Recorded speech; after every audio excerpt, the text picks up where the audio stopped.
In this video, we look at the common building blocks of analog electronic systems.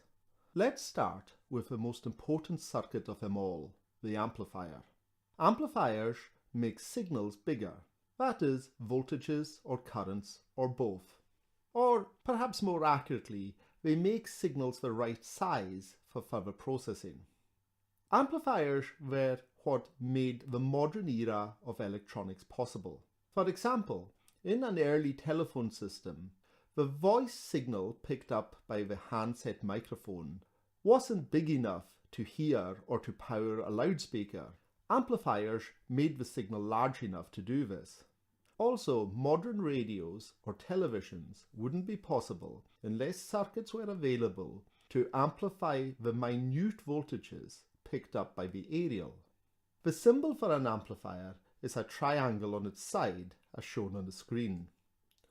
Strictly speaking, the opposite of an amplifier is an attenuator. This is a circuit which makes signals smaller. Amplifiers, however, need power, whereas attenuators can use passive devices like resistors. After amplifiers, probably the next most important circuits are oscillators. Oscillators generate AC signals. These can be used for test purposes or, commonly in communication systems, as a carrier of information. There are several different ways to classify oscillators. For example, there may be sine wave or square wave types or triangular wave types. There are also fixed kinds, which generate a single frequency very accurately, or variable tunable types. The frequency produced by an oscillator may be derived from an LC tank circuit or, for very high accuracy, from a quartz crystal. The third most important type of building block is a filter, and we've already described these in a previous video, so I won't bother going into more detail here. But just note that they allow us to shape the frequency response of our circuits and control the frequencies within our signals. After filters, the next most important circuits are mixers. In actual fact, mixers have two meanings in electronic circuits. One of these meanings might be familiar to you as a type of mixer which are used by DJs to add music or sound from different sources together.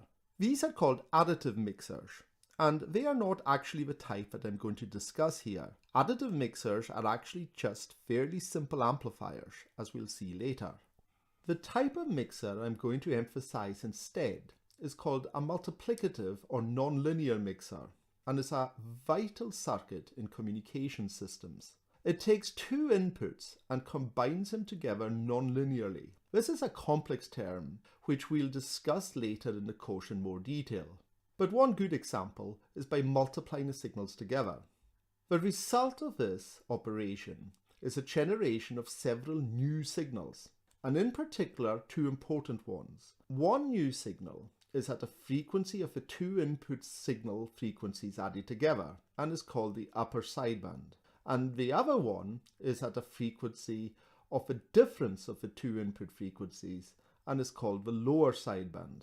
The property of generating new frequency leads to important applications of mixers.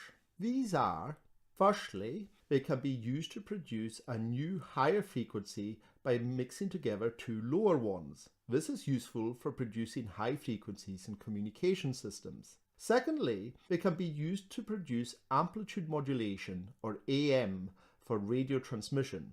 This is a method of impressing a message, for example speech or video, onto another signal at a higher frequency, which will then be transmitted by the antenna.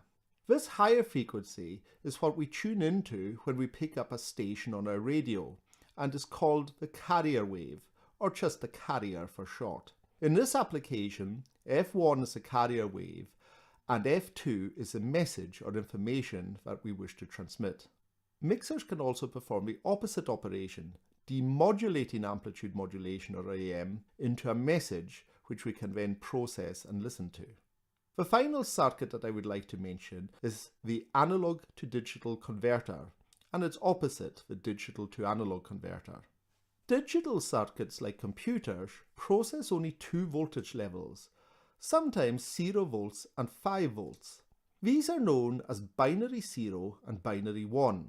So before connecting to a digital circuit like this, our analog signal must be changed into 1s and 0s. This is done using an analog to digital converter, or ADC. The opposite function is performed by a DAC, or digital to analog converter, sometimes called a DAC for short. The circuits which I've just described are the main ones in basic analog processing, although as we'll see there are many variants on these. I haven't covered the extra periphery circuits which are also necessary but outside the main signal processing path. For example, power supplies or power protection circuits. We'll see some of these as we go along later.